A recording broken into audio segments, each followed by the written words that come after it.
Good evening and welcome to the National Theatre for this, the third in our series of informal conversations with major performers.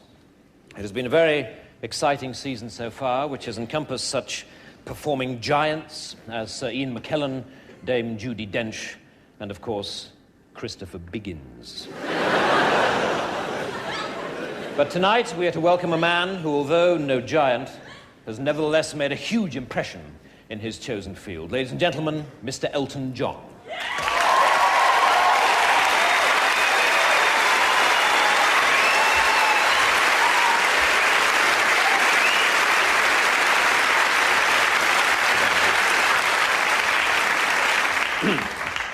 Elton, do you mind if I call you Elton? No, it's fine. Good. Well, Elton. I'm sure the first question that everybody would like to ask you is this. Funny name, Elton. How did you come by it?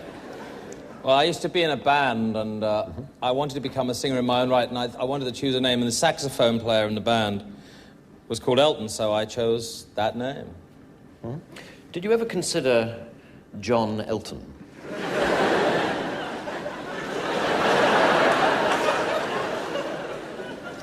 No. You didn't?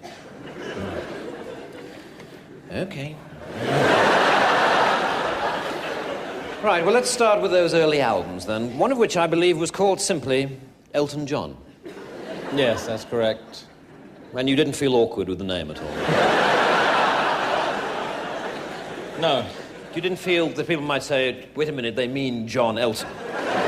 They've cocked up the record sleeve and printed the bloody name the wrong way around. No, I thought it sounded great, and, you know, I thought people would be more interested in the music rather than the name. Hmm.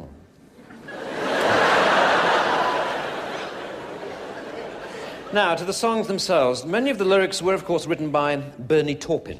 Yes, that's right. Yes. Well, I'd like to talk about Bernie for a while, since obviously he's been an enormous influence on your career. Yes, he has, yes. Tell me, did you ever discuss changing his name? Because presumably Taupin Bernie would have been more consistent with your Elton John.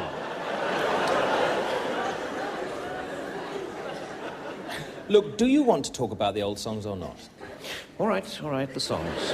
The old songs. Your song is a classic, isn't it? Yeah, it's quite popular, yes.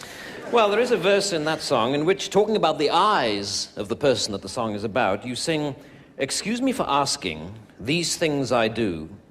You see, I've forgotten if they're green or they're blue." Yes. What I'd like to know is this. Is it this sort of chronic forgetfulness that led you to forget that Elton is not, in fact, a Christian name at all? It is a surname. And not a very attractive one at that.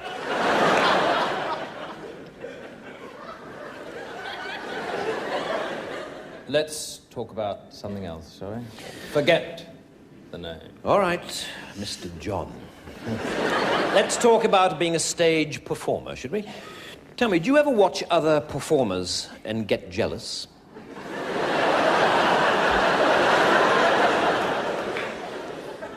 I'm not sure I follow you there. I mean, jealous of what? Well, for instance, Ben Elton.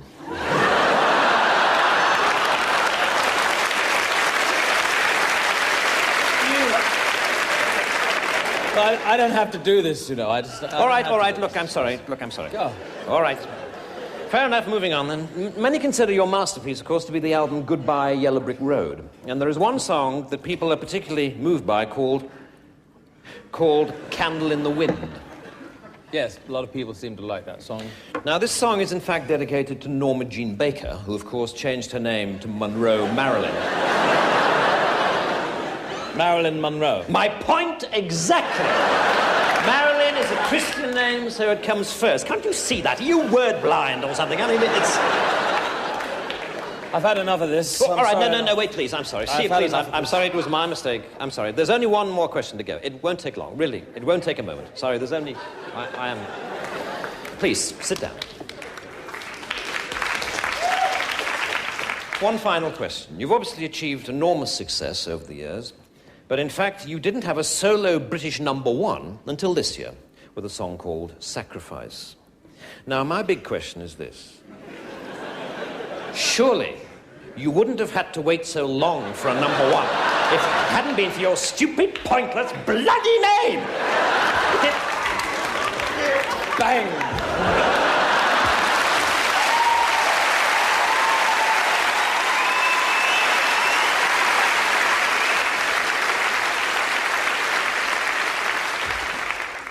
What a head, Dick.